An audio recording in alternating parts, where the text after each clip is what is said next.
नमस्कार बंधुगण आम आज नहीं जाऊँ आपन को स्वतंत्र ओडिशा लाइव चैनल स्टूडियो को ए स्टूडियो रे मु ब्यूरो चीफ हिसाब रे आपन को जो वार्ता देउछि ताहा आज सारा राज्य पाई चमत्कारिता सृष्टि करबा को जाउछि।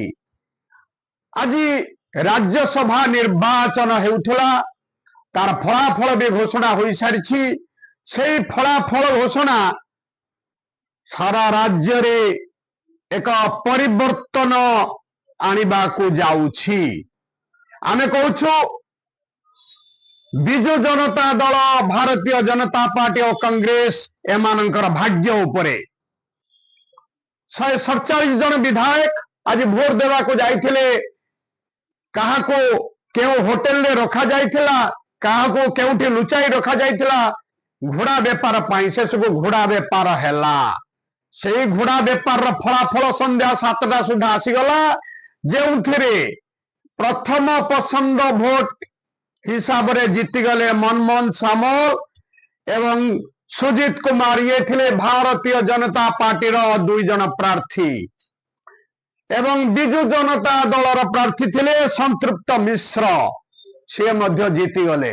बाकी रहिला स्वाधीन भावे जे लड़ुथुले से हेले शिल्पपति दिलीप राय एवं डॉक्टर दत्तेश्वर होता ये 2 जन मध्यरु शेष को घोड़ा व्यापार रे जीति गले दिलीप राय। बहुत दिन परे से पुणी राज्यसभा को जाइछंती।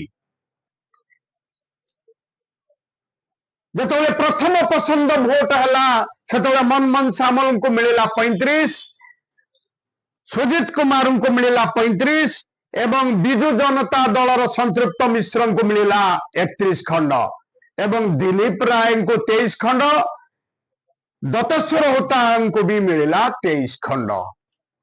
द्वितीय पसंद भोट बेल को आरंभ हो गला घोड़ा व्यापार एवं बीजेपी रो भोट माध्यम रे द्वितीय पसंद भोट माध्यम रे दिलीप राय जीति गले। आज এই जो निर्वाचन हला एथरे क्रॉस वोटिंग जहां आशा करा जाउथला ता हला विजु जनता दल रो 8 जन विधायक कांग्रेस रो 3 जन विधायक क्रॉस वोटिंग कले। ए क्रॉस वोटिंग 11 जन विधायकंकर जो बीजेडी और कांग्रेस मेंटो होइथला से मेंटो रे दिलीप राय हारिबा सुनिश्चित हो जाइथिला। किंतु ए जो 8 जन बीजेडी रो विधायक कांग्रेस रो 3 जन 11 जन विधायक जो क्रॉस वोटिंग कले से बड़ी पड़िले दत्तेश्वर होता। विरोधी मानकर बल कषि देइथिला भारतीय जनता पार्टी। ये आज सिना निर्वाचन मार्च 16 तारिख रे हैला किंतु 2 मास आगरू बीजेपी रणकौशल एमिति करिथिला जे विरोधी मानको तांको छत्रभंग देबा पाई तांको शिविर रे पसी धूलिसात कर देइथिला। तांको गोड़ को जेमिति हेउ क्रॉस वोटिंग हेबो एवं जीतिबो बीजेपी। 8 जन विधायक क्रॉस वोटिंग करिसेंती बीजेडी रे कम बड़ कथा नुहो। आमे आउ एक कथा को नै जाउछु जे आजिकार मार्च 16 रो ई निर्वाचन फलाफल परे बंधुगण विजु जनता राजनीति रे केवल नुह सारा ओडिशा राजनीति रे एक नुआ अध्याय सृष्टि हेब। कारण विजय महापात्र, प्रभात त्रिपाठी, दिलीप राय, प्रभात विश्वाल एमाने समस्ते गोटे हो जाइछंती। जो माने दिने नवीन रोषर शिकार होइथिले से माने वर्तमान एकजुट हो जाइछंती। एमाने नुआ दल गठन करिवे कि एमिति कि सोफिया मैडम जे मोहम्मद मोकिम का झियो कांग्रेस रो से मध्य क्रॉस वोटिंग करचंदी। निज दल को देइनांती, कांग्रेस को वोट देइनांती। मोहम्मद मोकिम नुआ दल गठन करिवे को जाउछंती। ये जो बड़ बड़ हस्ती विजय महापात्र होंतु, प्रभात विश्वाल होंतु, प्रभात त्रिपाठी होंतु एमानंकर पुओ माने जो विधायक थिले से माने क्रॉस वोटिंग कले।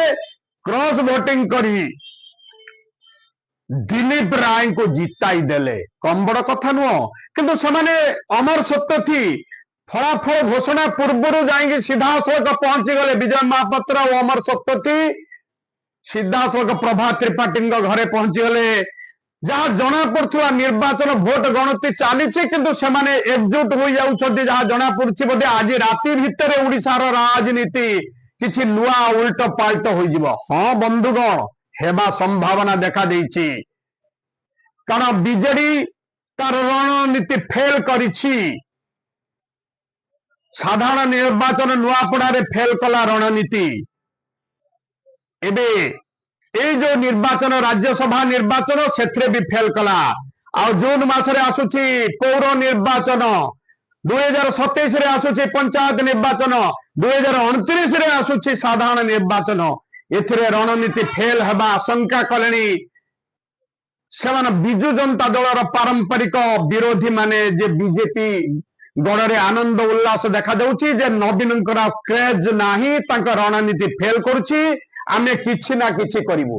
बीजेपी रो गोटे नीति हला से धसई पशिबे विरोधी गण को सेठी चुरमार करिवे चुरमार करी जो माने तांको भोट देइथिबे सेही मानक गण को से मानक गुडरे आगर कुराडी मारिबे तापरे से माने एक नंबर होइकी बाहरिबे। एटा होची बीजेपी रो रणनीति ताको नवीन बाबू कलना करि पाइले नाही कि तांकर रणनीति भी कलना कला नाही जे बीजेपी रो केउ केउ नीति को आमे दूरे रहिले आमर दतेश्वर होता जीतिबे किंतु फल हलानी बंधुगण राति पाइले अर्थात मार्च 17 तारिख बेलको नुआ किछि उद्भावन होई जिवो नुआ रणनीति ए जो कसरत करिसंती विरोधी माने आगामी दिन रे